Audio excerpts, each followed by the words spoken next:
Hello viewers, welcome to Telugu Dose and don't forget to subscribe my channel. Last video lo manam accounting introduction functions objectives chusam. Ee video lo nenu most important answer aina difference between bookkeeping and accounting answer meeku explain cheyabothunanu. So degree lo manamu degree first year ki sambandhinchi accounts chapters anevi start chesam. Inka meanwhile nenu degree ki sambandhinchi economics ఇంకా auditing ఇలాంటి subjects కూడా నేను start చేస్తాను. So మీకు ఈ videos అనేవి helpful అవుతాయి. First points చూద్దాం. దీంట్లో మన ఫస్ట్ డిఫరెన్స్ వచ్చేసి ఆబ్జెక్ట్ బుక్ కీపింగ్ లో మనకి ఆబ్జెక్ట్ అంటే ఆబ్జెక్టివ్ వచ్చేసి original books of accounts, trial balance and maintain systematic record of financial results. దీని బుక్ కీపింగ్ వచ్చేసి ఒరిజినల్ అకౌంట్స్, ఒరిజినల్ బుక్స్ ఇంకా ట్రయల్ బ్యాలెన్స్ ని సిస్టమేటిక్ రికార్డ్ చేయడం. ఎందుకు? ఫైనాన్షియల్ రిజల్ట్స్ కోసం, ఫైనాన్షియల్ కోసం మనం బుక్ కీపింగ్ అనేది చేస్తాం. వేరాస్ అకౌంటింగ్ ఆబ్జెక్టివ్ వచ్చేసి మీకు బాగా తెలుసు. దీంట్లో ఏంటంటే ఆల్రెడీ మనం ప్రీవియస్ వీడియోలో ఆబ్జెక్టివ్స్ డిస్కస్ చేసాం. ఏంటి? ఫైనాన్షియల్ పొజిషన్ అంటే profit and loss of the company గురించి తెలుసుకోవడమే accounting objective. So this are the differences. దీని వచ్చేసి ఇది ప్రిపేర్ చేయడం బుక్స్ ని, దీని వచ్చేసి దాని ఆబ్జెక్ట్ వచ్చేసి దాని రిజల్ట్స్ కోసం, పొజిషన్ కోసం ప్రిపేర్ చేయడం అంతే. నెక్స్ట్ వచ్చేసి స్కోప్ బుక్ కీపింగ్ వచ్చేసి లిమిటెడ్. ఎందుకంటే దీనిది ఓన్లీ రికార్డింగ్, క్లాసిఫైయింగ్ ఇంకా సమ్మరైజింగ్ బిజినెస్ ట్రాన్సాక్షన్ ని ఈ 3 మెథడాలజీస్ అనేవి వాడతారు. సో ఇది లిమిటెడ్ స్కోప్. అకౌంటింగ్ వచ్చేసి వైడర్ స్కోప్. ఎందుకంటే దీంట్లో మనము ప్లానింగ్ అనేది అకౌంటింగ్ ఇన్ఫర్మేషన్ ప్రకారమే ప్లాన్ చేసుకుంటాం. దాంతోనే మన బిజినెస్ ని అనాలిసిస్, ఇంటర్ప్రిటేషన్స్ ఇవన్నీ చేస్తాం. So comparing with book keeping దీని స్కోప్ వచ్చేసి వైడ్ గా ఉంటుంది, లార్జ్ అని చెప్పవచ్చు. థర్డ్ వచ్చేసి లెవెల్ ఆఫ్ వర్క్.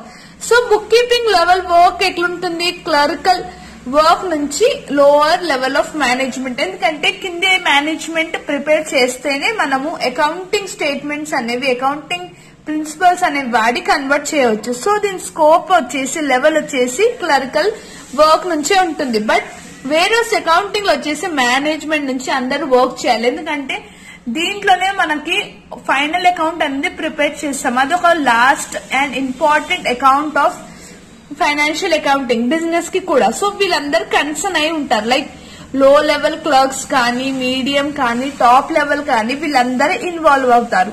సో దీని లెవెల్స్ వచ్చేసి 3 లెవెల్స్ ఇన్వాల్వ్ ఉంటారు. ఇక్కడ వచ్చేసి ఓన్లీ లో లెవెల్ వాళ్ళే ఇన్వాల్వ్ అయి ఉంటారు బుక్ కీపింగ్ లో, అంతే.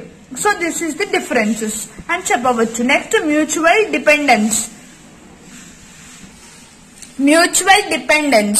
మ్యూచువల్ డిపెండెన్స్ లో ఏమవుతుందంటే దీని ద్వారా బుక్ కీపింగ్ ద్వారా డిపెండ్ అయ్యే వాళ్ళు ఎవరు? Accounting records. ఇది అకౌంటింగ్ రికార్డ్స్ కి హెల్ప్ఫుల్ అవుతుంది. So it depends on the accounting for making accounting records more useful. This is one point to be remember. Next accounting లో దీంట్లో it depends on book keeping. ఎందుకంటే book keeping చేస్తే మనకు accounting అనేది సరిగ్గా చేయడానికి వస్తుంది. ఇన్ఫర్మేషన్ అనేది రిక్వైర్డ్ ఇన్ఫర్మేషన్ అనేది బుక్ కీపింగ్ ద్వారానే వస్తుంది. So it depends on book keeping. ఇంకా దీంట్లో మనం అకౌంటింగ్ రికార్డ్స్ ద్వారా మనకి planning, controlling and decision making ఇవి 3 పాయింట్స్ అనేవి అవుతాయి. సో బుక్ కీపింగ్ వచ్చేసి it depends on accounting records to make them useful and it depends on book keeping for getting information. ఇది అకౌంట్స్ రికార్డింగ్ కోసం, ఇది information కోసం, అంతే. Next results of the company. So book keeping ద్వారా మనకి net result and financial position of the business and the preparation. Final account prepare చేయడానికి information అనేది useful అవుతుంది బుక్ కీపింగ్. బట్ ఇక్కడ ఏమో మనం అకౌంటింగ్ లో ఫైనాన్షియల్ అకౌంట్స్ చేస్తాము, చేయడం వల్ల మనకి రిజల్ట్ అనేది బిజినెస్ ది వస్తుంది. So it analyze the operating results and financial position of the business. So దీని రిజల్ట్స్ వచ్చేసి ఫైనాన్షియల్ అకౌంట్ ప్రిపరేషన్ కోసం, ఇది ఫైనాన్షియల్ పొజిషన్ కోసం. Next stages. దీంట్లో మనకి 9 పాయింట్స్ ఉన్నాయి. 6th పాయింట్ వచ్చేసి ఇది ప్రైమరీ స్టేజెస్ అంటే ఫస్ట్ స్టేజ్. దీని తర్వాత మనకు వచ్చేది అకౌంటింగ్ ది. సో ఇది సెకండ్ స్టేజ్. ఇది ఇది స్టార్ట్, ఇది ఎంటర్ కాగానే ఇది బిగిన్ అవుతుంది. So it begins wear book keeping ends. So these are the 2 points. Next nature of the job. దీంట్లోనేమో రోజు క్లరికల్, ఇప్పటిదాకా మనం చూసుకున్నాము క్లరికల్ జాబ్ అంటే లోవర్ అథారిటీ నుంచి చేస్తారు, ఇది రొటీన్ జాబ్. అండ్ అకౌంటెంట్ ఏమో అంటే మనకి ఫైనాన్షియల్ పొజిషన్ ద్వారా అనలైజ్ చేయాలి, మనకు ప్రాఫిట్ ఎక్కువ ఇంక్రీజ్ చేయాలి, లాస్ ఎక్కువ తగ్గించాలి, ఇవన్నీ అనాలిసిస్ చేస్తాం. సో వీళ్ళది రొటీన్ జాబ్ ఉంటుంది, ఇదేమో అనాలిసిస్ అనేది వీళ్ళ job.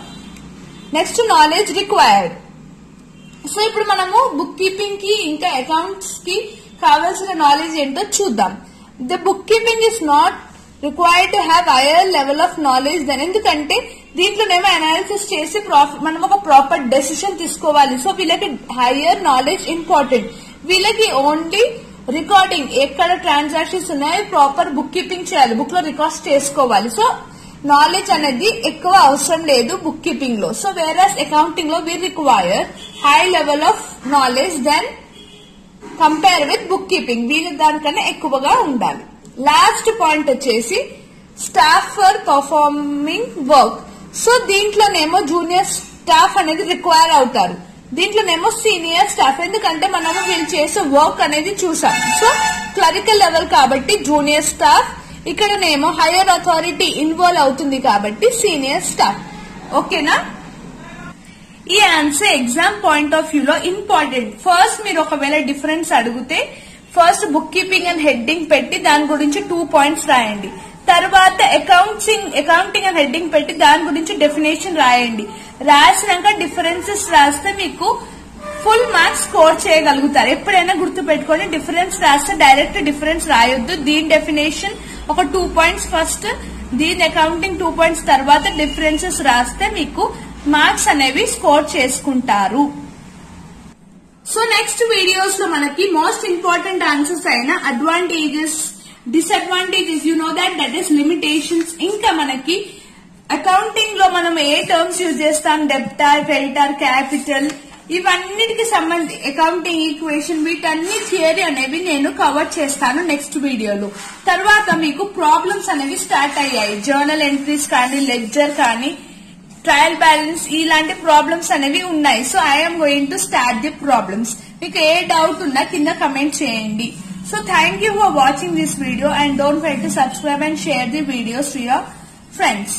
So inter first year second year కి సంబంధించి కూడా మనము ఎకనామిక్స్, కామర్స్, అకౌంట్స్ మోస్ట్లీ అన్ని చాప్టర్స్ అంతా సిలబస్ కంప్లీట్ చేసుకున్నాము. ఇప్పుడు డిగ్రీ కూడా మనం స్టార్ట్ చేసాము. So that's all. Thank you once again.